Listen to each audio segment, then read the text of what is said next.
وَكَذَلِكَ نُرِي إِبْرَاهِيمَ مَلَكُوتَ السَّمَاوَاتِ وَالْأَرْضِ وَلِيَكُونَ مِنَ الْمُوقِنِينَ۔ وَكَذَلِكَ، اور اسی طرح، وہ بھی ہماری زبان کا کلمہ ہے۔ کذالک تو 1.5 میں سے بار بار آ رہا ہے۔ نوری، ارا یوری، ارا اس نے دکھایا، یوری وہ دکھاتا ہے یا دکھائے گا۔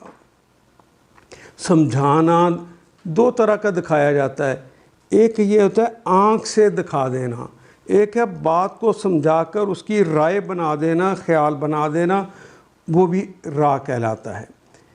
نوری ابراہیم ملکوتا، ہم نے دکھائے ابراہیم علیہ السلام کو ملکوت، سلطنت، السماواتی، سما کی جمع ہے السماوات، اور الف لام لگا ہوا ہے شروع میں۔ پہلا کلمہ نکرہ ہے، دوسرا معرفہ ہے، تو معرفہ کا ترجمہ، دوسرا معرفہ ہو تو ترجمہ کرتے ہوئے درمیان میں کا کے کی کا اضافہ کریں گے۔ ملکوت السماواتی، آسمانوں کی سلطنت۔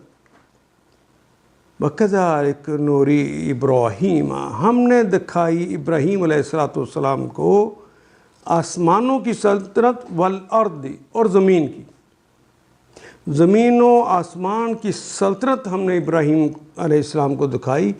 وَلِيَكُونَ مِنَ الْمُوقِنِينَ، وہ اور لی، لام کے لیے، یہ تو مضارع کی علامت ہے، باقی تو ہماری زبان کا کلمہ کون رہ گیا۔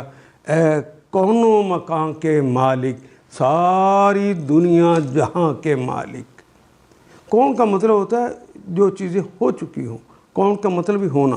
کانا ہوا، یکونو وہ ہوتا ہے، یہ ہوگا لی یکونا کہ وہ ہو جائے، من الموقنین، من یہ بھی اردو میں استعمال ہوتا ہے، من سے، الموقنین یہ کلمہ یا کا نون سے نکلتا ہے۔ یقینا، یقینو یقین کا آنا، اور ایقنا یوقنو ایقانن یقین کرنا۔ لیکون من الموقنین، میم تو والے کے لیے آتا ہے، باقی تو ہماری زبان کا کلمہ رہ گیا یقین۔ لیکون من الموقنین، یانون آخر پہ جمع کی علامت ہے، تاکہ وہ یقین کرنے والوں میں سے ہو جائے۔ ابراہیم علیہ السلام کو ہم اسی طرح زمین اور آسمان کا نظام سلطنت دکھاتے تھے، اور اس لیے دکھاتے تھے کہ وہ یقین کرنے والوں میں سے ہو جائے۔ ان آیات کو ایک دفعہ پھر تلاوت خود کیجیے، عربی و مبین پڑھتے ہوئے دیکھیے، کیا بات پوری اندر اتر رہی ہے؟ کیا یہ اردو کے سانچے میں ڈھلتی گئی ہیں عبارتیں؟ اگر بات سمجھ آنی شروع ہو گئی تو الحمدللہ یہی ہمارا ہدف ہے، اور یہ ہدف پورا ہو گیا۔ اللہ میرا اور آپ کا حامی و ناصر۔ الف لام